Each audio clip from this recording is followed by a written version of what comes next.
And it's a big blow to the Congress party. Jaiveer Shergill has resigned as the Congress national spokesperson. He says that no accessibility to Gandhis and never got an appointment for a year. Those who have got duck can lead. It's run by coteries, and G. Hazuri never took a penny from the party. That's the word coming in from him. My colleague Pallavi in an exclusive conversation with the erstwhile Congress Neta. Listen in.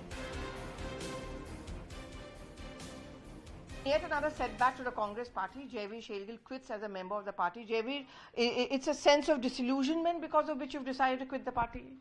Pallavi ji, it's not a sense of disillusionment. It is a sense of awakening about the ground reality, awakening which I've had for some time, that Congress party is not going in the right direction. Two specific reasons. The decision in the Indian National Congress is not being influenced or not being guided by the interest of the people, of the Janata, but being guided to look after the interest of select few people who belong to coterie and a cabal. So this select few are people who are close to Rahul Gandhi and Priyanka Gandhi, is it? I do not want to indulge in blame game or naming any specific individual, but it is high time. The Indian National Congress is damaging itself more and more by ignoring the reality, by introspecting on the reasons why people are unhappy, why people are disappointed. Indian National Congress approach, my way or the highway, which is again scripted, directed, choreographed by a certain coterie and cabal, is a poison pill for the Congress party. But you know, Jaiveer, when the G23 wrote that letter, they made this point. The fact is that Gandhis are the leaders. And if they are encouraging a coterie, how can they not be held as responsible? You agree with this? I think though my political journey is not that long to comment on the capability, intellectual capability of anybody, but I want to say one thing. Whether it is a game of cricket, whether it is a game of football, if you want to be in the playing 11 in the game of cricket, you need to be either scoring or taking wickets. Only individuals who have developed a track record of getting out on duck, only individuals whose only job is to cheerlead when even the team is losing badly or losing a match or getting out in the first hour of the play are getting crowned. So that is Rahul Gandhi when you talk about that, because the fact is that he's not been winning elections for the party. No, I am sorry to say, it is very easy for me to splash a headline and blame Mr. Rahul Gandhi alone. The point is, yes, if I have sought Mr. time from Mr. Rahul Gandhi, Shrimati Priyanka Gandhi, Madam Sonia Gandhi for the past 1 year. I have not gone time for the past 1 year. The point I am making is, for many youths like me, it is become tough to cross that wall of that coterie and cabal and to even narrate what we feel and what the other side has to tell to us. Number two, I'm coming back to the point. The decision making, every political party has its sets of favorites and not so favorites. That decision, when it doesn't harbinge on merit, performance and capability, but on harbinges on proximity to a particular office boy or a girl or a particular leader, then that is a poison pill. Jaiveer, we are talking also about Congress presidential elections. Is that been also one of the grievances, that there's been no clarity on who the leader is, the inaccessibility of the Gandhis? I think, again, I want to caveat, I'm way too junior to comment on that, but the point is, the internal elections of the Indian National Congress are housekeeping exercises. They are, do not have a direct impact on the people of India.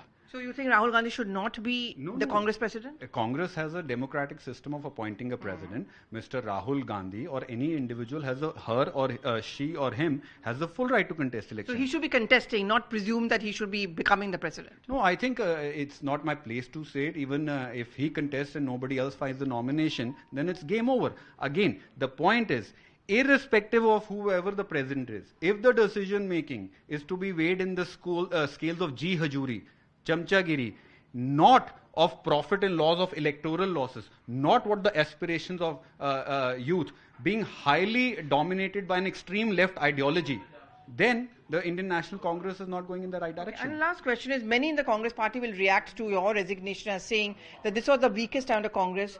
And, you know, why should you leave a sinking ship or a time when the Congress needs you the most? Pallavi ji, दो प्रकार के लोग हैं भारतीय राष्ट्रीय कांग्रेस में. पहले, जिनके लिए उनका घर कांग्रेस पार्टी है, जो मैं हूं. दूसरे, जिनका घर कांग्रेस पार्टी से चलता है. वो नेता हैं जो आज पार्टी चला रहे हैं. पिछले 8 वर्षों से एक पानी की बोतल नहीं ली, स्टार प्रचारक होने के नाते एक जहाज की टिकट नहीं ली।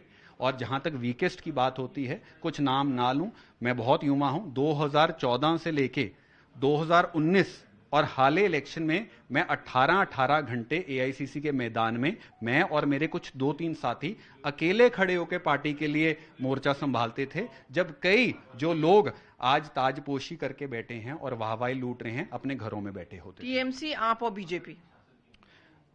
Sorry? Future. TMC, AAP or BJP? I think I have the, let's leave it to the future, which multiple choice question which you have presented to me and how I answer that. It's interesting you're not ruling out any of them, but thank you so much for speaking to CNN News 8. Pallavi Ghosh in conversation with Jaiveer Shergill. Pallavi, I'm going to reiterate that question, that multiple choice question. TMC, BJP or AAP? Well, I mean, what can I say? But he clearly did not make any comment or any commitment on that. But very difficult to hazard a guess. But, if you just listen to what he had to tell me a short while back, Anusha, Yeah. pretty much the same language by everyone who's quit the Congress party, whether it was Hemant Biswa Sarma, whether it was the late Akhilesh Singh, whether it's been Jitin Prasad or Jyotiraditya Scindia, all have made, there's one thing common which comes in their comments, which is the inaccessibility of the Gandhis.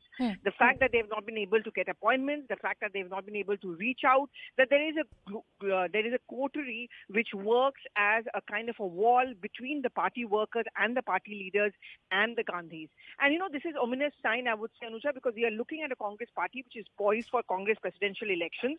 And there's a strong pitch for Rahul Gandhi to take charge of the party. And then this question will arise of his critics that is he the right choice if he's not going out mingling, and their comparisons are always going to be made to other political parties and their leaders, that they meet the karyakartas, they meet the leaders, and how long can you maintain this inaccessibility? All right, Pallavi, thank you so much for getting us all the details. What next for Jaiveer Shergill is a wait and watch. A lot of internal churning within the Congress party as well, especially around all the murmurs of the Congress party finally getting a full-time president. The Congress party right now has Mrs. Sonia Gandhi only as the interim president. That and much more will continue on the